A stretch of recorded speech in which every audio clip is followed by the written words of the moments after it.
I would just start preparing this minute, and this really is going to get you bonus marks in the interview. But my holy Bible was, it is absolutely fundamental that you understand this is something so easy to prepare, but something that so many people forget.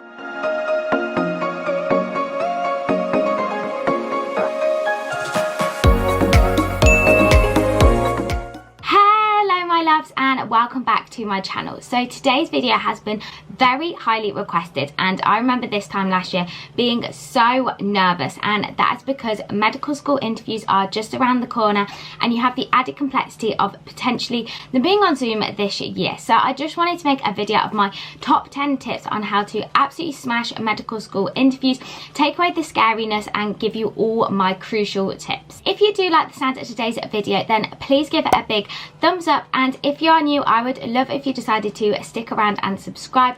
We have all things medicine, uni, a little bit of fashion. There really is something for everyone here on this channel, and I would love if you join the family. First of all, I just wanted to say, if you have made it to interviews, then congratulations. You have done amazing to even make it this far. There will be so many candidates that won't have made it, so you should be so proud of yourself for even getting an interview. It's so exciting. This really is the last piece to the puzzle in getting a place at medical school. It's one final push, and I know it can seem terrifying, but really is the easiest part. It's just about showcasing yourself, showcasing your personality, and I'm here to make it all seem so much easier. By the end of today's video, if you watch all 10 of these tips, then you will know exactly what you're doing. It will all be clear, and I'm going to show you exactly how to smash your interviews and get all 4 of your places like I did. So tip number 1 is to start practicing and preparing now. Even if you don't have any interviews, they sometimes only give you 1 or 2 weeks to prepare, and really that isn't enough time. I would just start preparing this minute. You can never start practicing early enough, and like you will hear in so many of these videos, practice, practice, practice. Interviews really are about practicing over and over and over again. I know you're probably bored of hearing this with medicine, but really there are so many things in life where practice really does make perfect, and this is no exception. So just get preparing now. Even if you haven't got any interviews right now, manifest that you're going to get them. Start preparing as if you've already got them coming up around the corner, and that really is the best way to approach it. Tip number 2 is to always structure your responses. Now, I am actually really bad at this, and I can kind of just waffle on and on and on with no real structure to anything. I thought I could just talk about everything and be absolutely fine, but what you want to do is structure your responses. So the best way to do this is to use the STAR method. S-T-A-R. S standing for situation. So what was the situation you were in? What actually happened? T stands for task. What task did you have to do? A stands for action. So what was your action? And this is going to make up the bulk of your answer. So this is really important. And then the final one is R, which is your response and your reflection. This is probably the crucial part that the interviewer is looking at. Reflection really is a buzzword in medicine at the moment, and you can't say, oh, I reflected too many times. So just throw it in there. Really reflect on what you did, what you could have improved on, what you learned from this situation, and this really is going to get you bonus marks in the interview if you've shown good reflection. Tip number 3 is to practice some of the most common questions. So really know your answers to, say, why do you want to be a doctor? Another one that's really popular is, what do you think is your biggest weakness? Practice your responses, but do not memorize them. Do not rote learn them. You are going to sound like a robot. When I went for my practice interviews, you would be so surprised at the amount of times interviewers literally told you to relax and don't sound like a robot. If you memorize your answers, you really are going to sound like a robot, and they really do hate this. Medical schools absolutely hate this trait of rote learning stuff, because really they can't find out about you that way. They can just find out about how much you can remember. What I did, and what I would recommend you do, is to make flashcards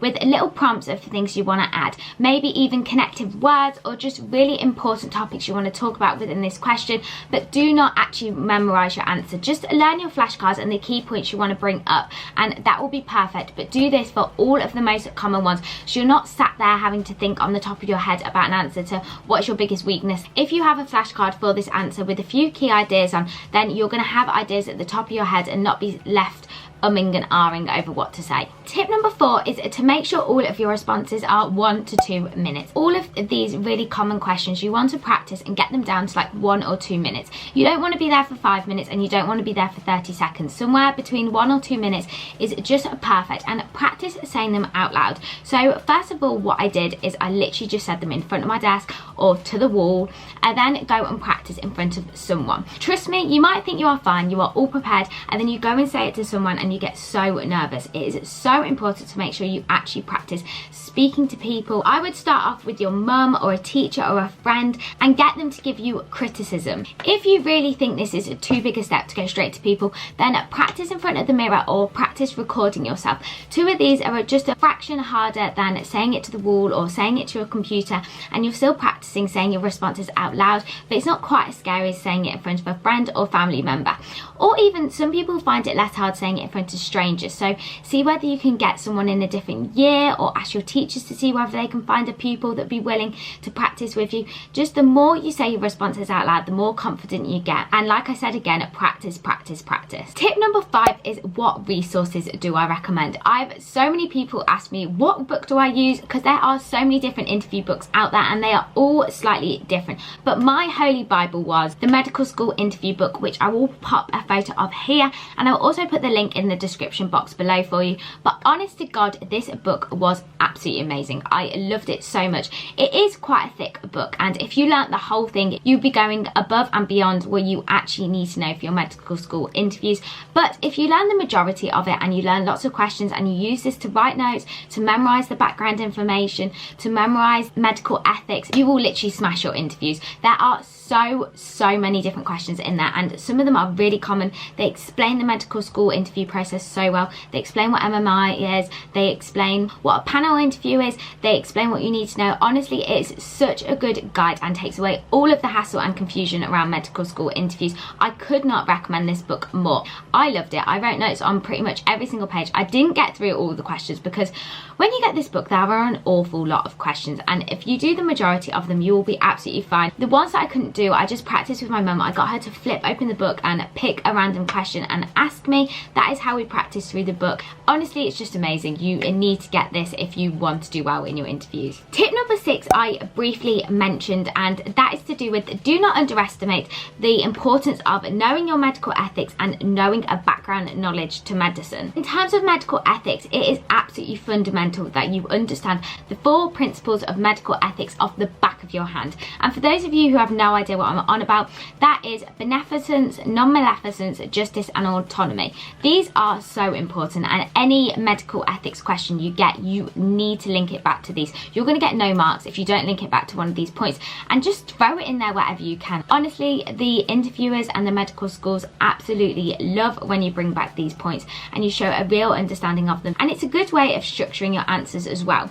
But also, medical history and having an understanding of key points is so crucial. You don't want to get a whole question on, say, the Francis report and have absolutely no idea on what the Francis report is, or any other key points that have happened. You could have a whole question on the day, and if you haven't read about it, then you won't be able to answer it and you'll be so stuck. So make sure anything important you have a rough understanding of and have at least read about. Tip number 7 is to make sure you keep up to date with what is going on in the news. So I would really recommend BBC News Health for this. It is so important to have an understanding of what is going on in the medical field right now, and you could have questions on any recent topics. So make sure you keep up to date, and if there's anything really interesting, then print it out and make a folder of all the relevant articles that you find interesting, whether you read that in the New Scientist or whether you read it in a newspaper or whether you just read it online and decide to print it out. You would be surprised how quickly you forget this information. So print it out and have a folder, and then you can just reread it before your interviews. Tip number 8 is to make sure you know your personal statement inside out. Now,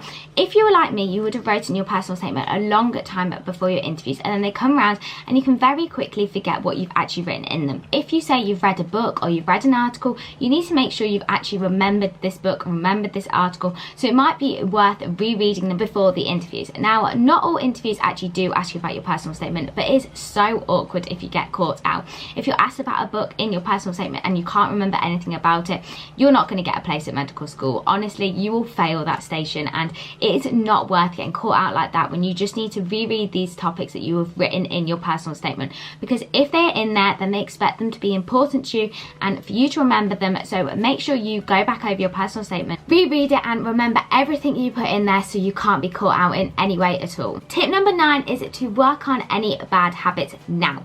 Get started now. So what I did at the very start of my interview prep is I did a little mock interview with my parents, and honestly it didn't really matter what questions they ask you. Just get them to interview you in whatever way you like and get them to write very honest feedback. The more feedback you get, the better you're going to do. Do not take it as criticism. It is constructive. It's going to help you improve. You can't improve unless you know your flaws, so get them to pick out your basic flaws. For me, all I used to say was like. I used to go like this, like that, or I used to go Another habit that is common is fiddling with your hair. Another one is to sit on your hands or to fiddle with your hands, and there might be little habits like that that you can start practicing now in your day-to-day life. Just be really conscious of them and stop doing them, and get your parents to nag you every single time you do it. Every single time you say like, get them to nag you about it, so you get rid of these bad habits now, because when you're in a nervous position or under pressure, they're only going to come out more and they're just going to be worse. If you try and get rid of them in your day-to-day life, it's going to make it so much easier for interview, because you're not going to have to worry about them, because they won't be habits anymore by the time your interview comes around, and it's one less thing you need to stress about on the day. Finally, tip number 10 is to know the university and know the course. Before you go to your interview, make sure you know all of the basic things about the course at that specific university. So know whether it's pro section, dissection, whether you have to do an intercalated degree, whether you don't, when you can do the intercalated degree, what styles of teaching they use. It's also really useful to make sure you have a list of all your favourite parts of the university, or equally they might ask you what you least like about the university. So just make sure you've really thought about that university, because they'll be able to tell whether or not you want to go there from whether or not you have researched it and understand the course. This is something so easy to prepare, but something that so many people forget, and you do not want to get caught out, because it makes it very obvious and you're going to offend the university. They love their medical schools, they think they are the best medical school, and you need to prove to them that so do you. Else, to be honest, they're just not going to want to give you a place, because there'll be so many other students that actually do love that university and it is their first choice. Every single university you go to, you need to act like it is your first choice, because you might only get one offer. And just as a final note, make sure you smile and go in with an air of confidence. Without being arrogant, you all deserve a place at university, and you just need to prove to them exactly why. Make sure you shine and just bring out your personality, and you'll be absolutely fine. I know you can all do it. I know you're all capable of getting all 4 offers. I'm literally sending you all the luck in the world, and if you have any other questions at all or need any other help with your interviews, then please comment them below, and I will see you all so soon in my next video, everybody. Bye.